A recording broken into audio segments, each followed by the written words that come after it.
custa e não dói. Dr. Eduardo Paz Ferreira, muito obrigado por ter vindo a este Jornal das 9. Muito bem-vindo o senhor que hoje participou numa conferência onde se aprofundou, eu não diria a mensagem de Francisco, mas as mensagens que ele tem feito desde o início do seu passado. Muito obrigado ao Mário Crespo. Antes de mais, é com grande gosto que estou aqui pela primeira vez consigo. Enfim, embora pelas nossas idades, os nossos passados já se tenham cruzado até numa breve experiência cívica de que creio que conservamos uma boa recordação. A candidatura do Dr. Salgado Zenha, que os dois apoiamos. Apoiamos, enfim, tantos anos atrás. Entre muita outra gente já noutro mundo. E eu seria o menos ilustre deles todos. Mas aqui ficou seguramente não, mas fica este registro, porque foi também uma campanha de alguém que queria cortar com uma situação que parecia não ter forma de saída. Foi contracorrente completamente, digamos. Agora, claro que o desafio e as possibilidades que tem este Papa de colocar o desafio à humanidade, aliás, é muito curioso porque este texto que foi hoje divulgado vem na linha de contribuições anteriores notáveis e ele ainda não fez nenhuma encíclica papal, peço desculpa, mas já fez uma exortação evangélica, ou seja, optou por começar por falar para dentro da Igreja em vez de falar para todo o mundo. Mas, curiosamente, essa exortação para dentro da Igreja teve provavelmente um sucesso ainda maior fora da Igreja, teve uma repercussão enorme. E porquê? Porque justamente ele levanta muitos destes temas que voltaram agora aqui, os temas do não à exclusão, os temas do não ao serviço, não colocar a humanidade ao serviço da riqueza, não tornar as pessoas descartáveis. Quando nós vemos peças como aquela que passou antes, eu devo dizer que lamento imenso que na política se utilizem duas ações típicas de campanha. Uma é ir aos mercados e a outra é ir a lares de idosos. Penso que são coisas extremamente desagradáveis e têm um ar, digamos, muito, para mim, muito eleitoralista e que não me agrada. Mas aquele depoimento impressionante das pessoas que estão a perder qualquer condição de vida, que estão a tornar-se descartáveis, na bela expressão do Papa Francisco, é qualquer coisa que impressiona muito. E, portanto, no momento em que nós estávamos praticamente sem nenhuma voz, em que tínhamos perdido qualquer líder capaz de dar novos caminhos ao mundo, aparece um milagre, eu diria. Aqui a palavra milagre é especialmente bem usada por ser um Papa, por ser o representante de Deus na Terra. Uma das frases, houve muitas que eu irei citar durante a nossa conversa, mas que saiu do seu encontro que o Centro de Investigação de Direito Europeu, Económico, Financeiro e Fiscal promoveu e que o senhor coordenou, é esta que me parece importante, também tirada de uma das comunicações de Francisco. Dizer não a uma economia de exclusão de resíduos e de sobras. Daí talvez prender-se com aquilo que ele disse. Eu não acredito na esmola que não dói.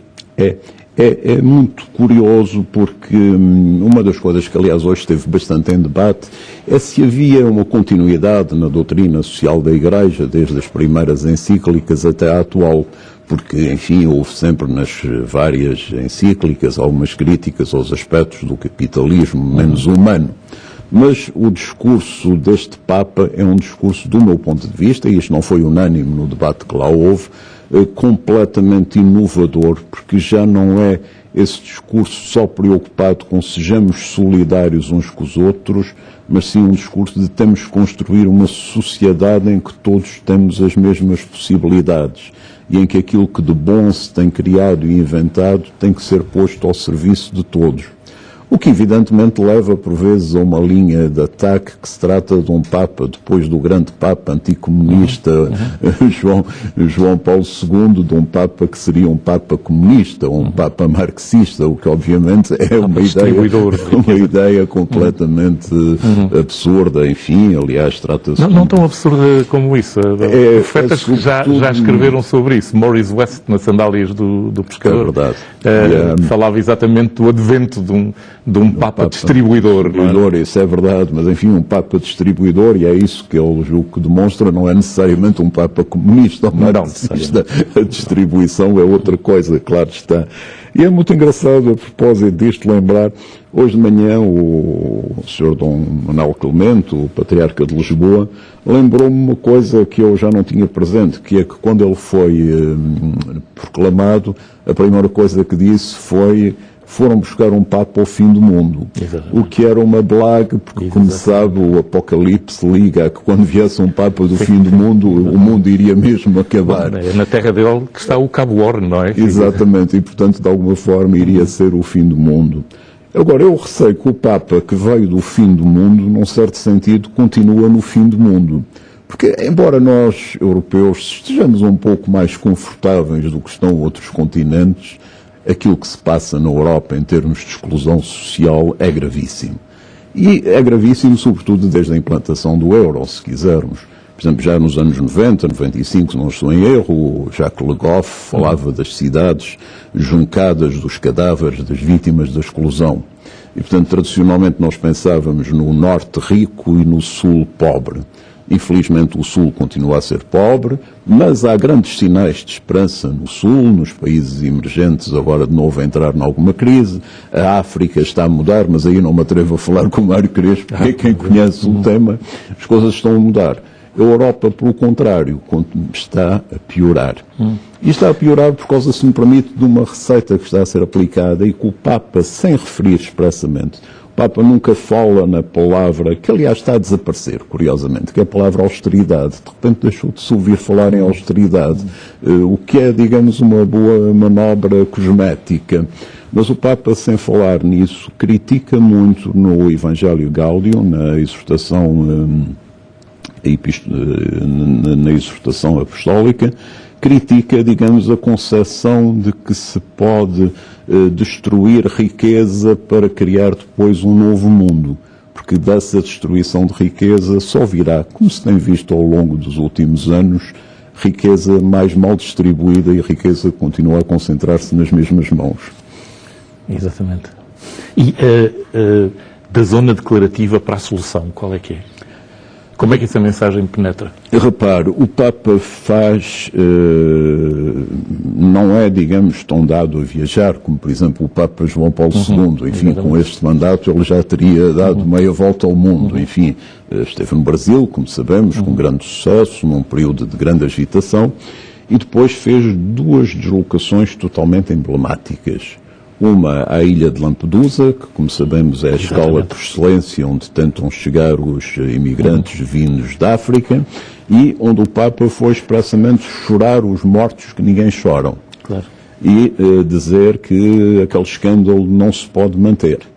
E, desgraçadamente, um mês depois do Papa estar lá, um novo naufrágio se ceifou, e a palavra que ele disse foi vergonha. Isto é uma vergonha. E aquele encontro com os desempregados também. E esta é a segunda deslocação dele. Ele vai à Sardenha, um ex-libris do Jet Set, Cagliari, e de repente quebra o protocolo, aparece um grupo grande de desempregados, e ele dirige-se a eles e explica-lhes que o desemprego é o fim da dignidade humana. E diz: eu sei do que estou a falar, porque o meu pai teve muitas dificuldades, esteve desempregado, e esta ideia de assimilar o desemprego à falta de dignidade é uma coisa que me preocupa muito quando penso, não só nas pessoas que não têm emprego, mas nas famílias, nos filhos que veem os pais ficar em casa, cada dia mais desanimados, cada dia com menos coragem. Porque a grande questão é o que é que faz estas pessoas continuarem. E depois, repare, há uma terceira deslocação, que é a deslocação que o Papa não faz, o que para mim também é muito simbólico, que é a deslocação a Davos. Como o Mário Crespo sabe, ele é convidado a ir a Davos, o que é, digamos, um pouco novo, no sentido que o Papa não é propriamente o tipo de personalidade que normalmente iria a uma conferência deste tipo, que reúne, digamos, as maiores fortunas do mundo, mas o impacto da mensagem dele está a ser tão grande que, de facto, houve um grande esforço para o levar até Davos. E ele, sem ter ido a Davos, fez uma coisa muito interessante, que foi mandar uma carta para a reunião do World Economic Forum, em que transmite as suas bênçãos, os desejos de felicidades às famílias, e recomenda-lhes vivamente que encontrem forma de pôr a riqueza ao serviço da humanidade em vez da humanidade ao serviço da riqueza, o que é qualquer coisa. Gostava de ouvir também, o senhor participou numa reflexão coletiva, seguramente ao mais alto nível que nós conseguimos reunir aqui em Portugal, que abordasse esta questão de... Parece haver, isto é uma observação exterior e que eu tento que seja independente, uma deriva, um deslize assim um bocado macabro para a quase ilegalidade mesmo da lei da terra. Nós afrontamos princípios como os contratos com os pensionistas que vimos ali, pessoas que tinham contratualizado um determinado rendimento, na maior parte dos casos muito pequeno, que dava para a subsistência e pagar aquele lar. Este caso, por exemplo, dos quadros, agora, com um juiz a dizer que é manifestamente ilegal o comportamento e os orçamentos de Estado, há aqui uma tentativa de levar quase ao limite o aspecto da tolerância. E isso não preocupa quem filosofa um bocado sobre o momento? Quem filosofa, isso me permite, quem é jurista. Porque é aterrador ver, digamos, a desatenção ou o desprezo com que o direito é tratado nos nossos dias.